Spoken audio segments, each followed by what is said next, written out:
Hello. आज मैं आपको 5 एडवाइस ऐसी दूंगा जिससे आप अपना इनकम टैक्स जो है वो कम कर सकते हैं। आइए देखते हैं कैसे। अगर आप मेरी चैनल में नए हैं तो प्लीज़ लाइक कीजिए, शेयर कीजिए, कमेंट कीजिए। तो आइए आज का वीडियो शुरू करते हैं। सबसे पहली टिप, अगर हम सबसे पहली टिप की बात करें तो सबसे पहली एडवाइस है कि आपका जो भी पैसा है उसका 10 या 20% हमारी टोटल इनकम का हमको एफडी कर देनी चाहिए। यानी अगर हमारी इनकम 10 लाख है उसके ऊपर 10% यानी 1 लाख रुपीज़ हम की अगर एफडी करते हैं तो हमको इनकम टैक्स के ऊपर बहुत बड़ी राहत मिल सकती है। और अगर हम एफडी के एडवांटेज की भी बात करें, उनके फ़ायदे की भी बात करें, तो वो हमको एक फिक्स्ड इनकम हमको जनरेट करके देती है। यानी हर साल हमको कुछ ना कुछ उसमें से इंटरेस्ट मिलता रहता है। तो आइए हम दूसरी टिप के ऊपर बढ़ते हैं। अगर हम दूसरी एडवाइस की बात करें तो हम लाइफ इंश्योरेंस ले सकते हैं। लाइफ इंश्योरेंस अगर हम एलआईसी में से लेते हैं तो बहुत ज़्यादा बेनिफिट मिलते हैं। लाइफ इंश्योरेंस लेने के हमको दो बेनिफिट एक साथ मिल जाते हैं। एक, हमें इनकम टैक्स से बेनिफिट भी मिलते हैं, राहत भी मिलती है, और हमारी लाइफ की सिक्योरिटी भी होती है। एलआईसी की बहुत सारी अच्छी पॉलिसी है जो हमको अपनी लाइफ की सिक्योरिटी भी जनरेट करती है और इनकम टैक्स में बेनिफिट भी देती है। तो दूसरी एडवाइस लाइफ इंश्योरेंस। अब हम चलते हैं तीसरे टिप की तरफ जो बहुत ही महत्वपूर्ण है। जो तीसरी एडवाइस है वो है गवर्नमेंट के बॉन्ड्स हमको खरीदने चाहिए। जी हाँ दोस्तों, ये भी बहुत ही ज़्यादा बेनिफिट देते हैं हमको।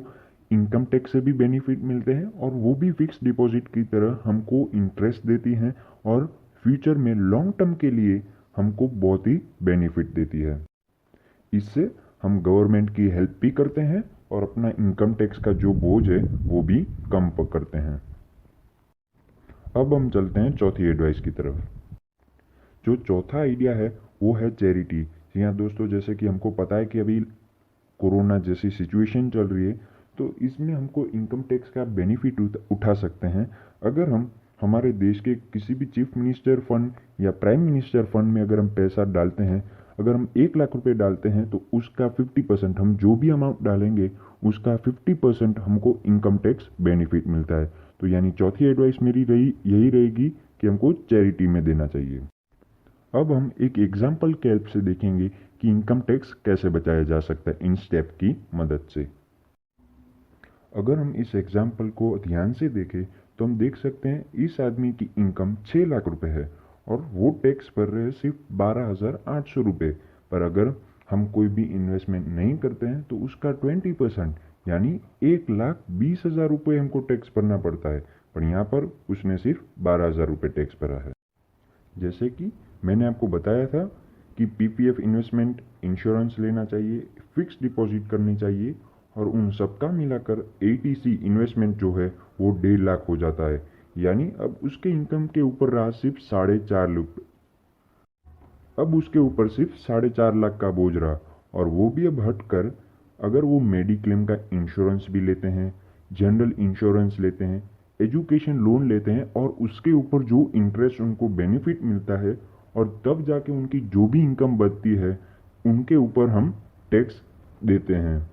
अगर हम इस एग्जाम्पल में देखें तो उसने सब जगह पर डिडक्शन करा के उसकी जो टैक्सेबल इनकम बताई है वो सिर्फ 3,75,000 है। यानी उसके ऊपर अब जो भी टैक्स लगेगा 6 लाख के ऊपर नहीं लगेगा, और जो भी टैक्स लगेगा अब वो 3,75,000 के ऊपर लगेगा। यानी उसको 2,25,000 रुपये का बेनिफिट मिला है। अब उसके ऊपर सिर्फ और सिर्फ इनकम टैक्स यहाँ पर अगर हम देखें तो 12,000 से 13,000 के बीच में इनकम टैक्स आया है।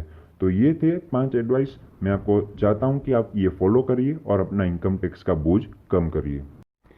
आज के लिए सिर्फ इतना ही।